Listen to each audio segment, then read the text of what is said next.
pulling over today was originally built in 1891 by the Philadelphia and Reading Railroad Company and was known as the New Hope Branch. The New Hope Branch was an extension of an earlier rail line built in the 1870s known as County. The line's original goal was to reach New Hope, but it never did due to financial problems. In 1878, the larger and more successful Philadelphia and Reading Railroad acquired the Northeast Pennsylvania Railroad, but did not complete the line to New Hope until 1890 due to a number of reasons, and would only do so after a group of New Hope area investors and the occasional passenger excursion. But by the mid-1960s, traffic on this line was minimal and losing money. That meant that this line would have been abandoned, but were it not for a group of Philadelphia area rail fans called Steam Trains Incorporated. Steam Trains Inc. was founded in 1962 by a group of, we would open our doors to the public for the first time on August 6th of 1966. This year, 2021, marks 130 years of continuous rail service on this line and 55 years of tourist excursion service. There has never been a period of inactivity or abandonment along this line since it was built. Hood Station will be next. Hood. When a family by the name of Hood started living here, and by the time the Hood family moved out in the 19th and early 20th centuries, the head of the Huffnagel family when they moved in was John Huffnagel, a civil engineer by trade, who worked for the Delaware and Raritan Canal and Navigation. Southern limit of the heavily trafficked commuter region, and were now operated using new electric self-propelled rail cars that did not need a locomotive.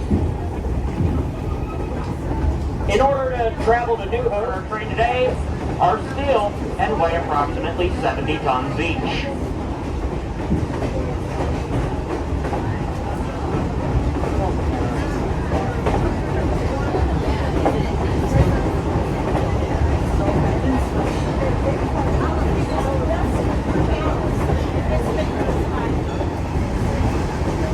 In just a moment, if you look off to the right-hand side of our train in the next clearing, you'll see a stone farmhouse with green shutters.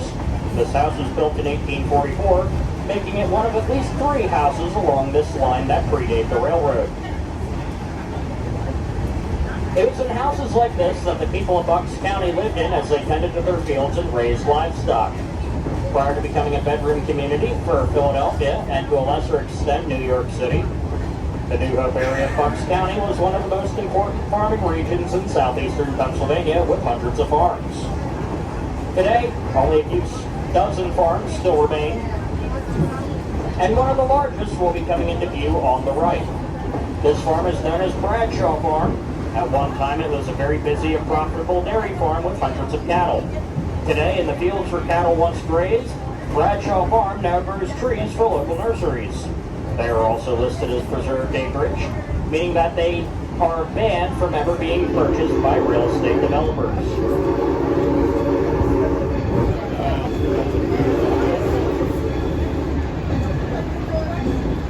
Lahaska Station is next. Lahaska. For most New Hope Railroad trains, this is as far down the line as they go, but we will be going about 3 miles beyond Lahaska today.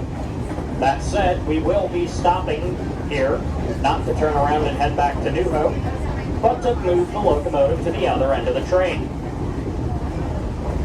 There are no runaround facilities available at Buckingham Valley, and the only runaround facility available in a few minutes will be coming to a stop, and our engineer will be uncoupling 40 from the head end of our train.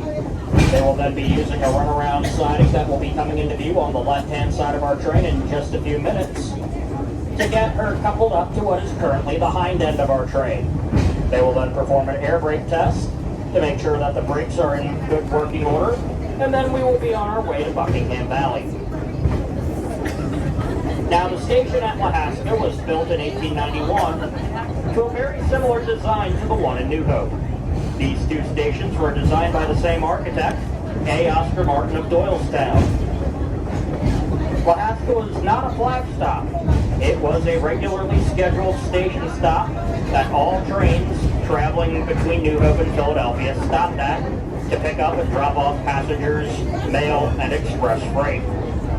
It had a ticket agent, ticket office, telegraph office, luggage check-in, and Railway Express Agency representative. The Railway Express Agency was the FedEx of its day, carrying time-sensitive goods and materials on passenger trains.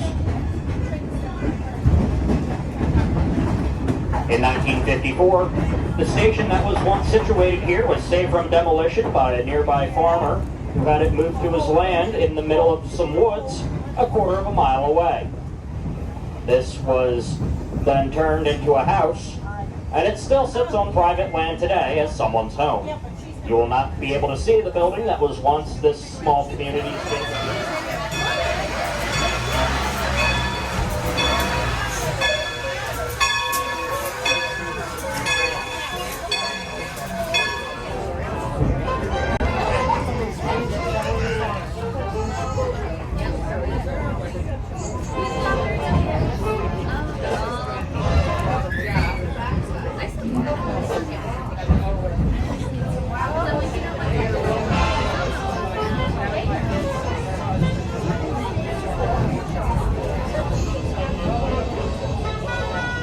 The Reading Company, the railroad that built this line, was established in 1833 as the Philadelphia and Reading Railroad. They were created for the purpose of connecting. By 1900, they had amassed a compact network stretching from Hoboken, New Jersey in the east, Hagerstown, Maryland in the west, Wilmington, Delaware in the south, and Williamsport, Pennsylvania in the north. They had a modest passenger fleet and were a railroad of many firsts. They were the first railroad to have a metal bridge. They were the first railroad to introduce the familiar X-shaped railroad crossing sign. They were the first railroad to introduce the slogan, "Stop, Look, and Listen." And they were one of the first railroads to introduce streamlined passenger train services. They also had major business in the transportation of iron ore to the various steel industries in the area, as well as through freights from the area, save rail service in the Northeast, and resume freight and preserve freight operations.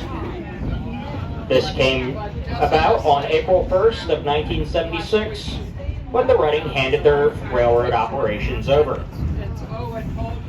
Freed from their now burdensome rail operations, the Reading Company refocused itself.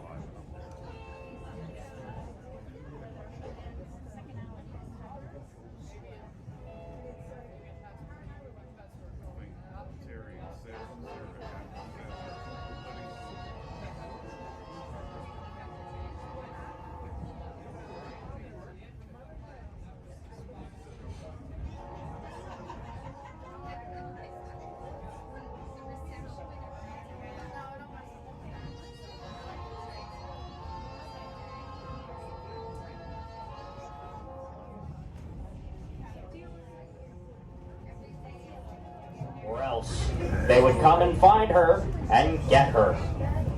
Now, as it turns out, this prankster was nothing more than a bored teenage girl, the daughter of a local farmer who was looking for ways to amuse herself. He also invested in the railroad and was the individual who coined the term, "Stop, Look, and Listen."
today, and it was one of the most important freight customers for the New Hope branch in the later days of Reading service. The quarry was closed and abandoned in the early 1960s. However, the property, being left abandoned, was still intact, with the siding and spur track still here. When we acquired this line in 1966, we found that it was a very convenient place to store out-of-use equipment, safe from people climbing on it and potentially getting hurt. By 1987, we no longer needed the property, and so we abandoned this spur track and removed the switch leading to it. The quarry property itself was eventually acquired by the local township and is used by their roadworks department as a storage yard.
After crossing Route 413, we will enter the property of the 217-acre Nonesuch Farm, one of the largest and oldest farms in this area, dating back to the earliest days of colonial settlements.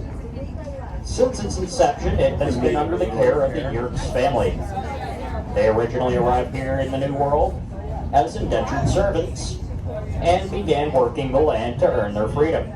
After doing so, they would continue working as farmhands before eventually coming to farm the property themselves, first as renting the land, but in 1926 they would eventually purchase the farm outright.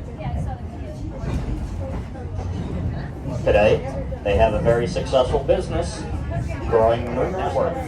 We hook up with SEPTA Regional Rail's Warminster commuter line, which runs 10 more miles of New Hope Branch down to Glenside and into Philadelphia, as well as our sister company, the Freight Hauling Pennsylvania Northeastern, which operates freight trains on SEPTA-owned tracks. We also have a freight business of our own in the Warminster area, served by our crews a few days a week. I still find it amazing that each stalk of corn only a year, 1 to 3 years. Berries, yes. And it grows so close to the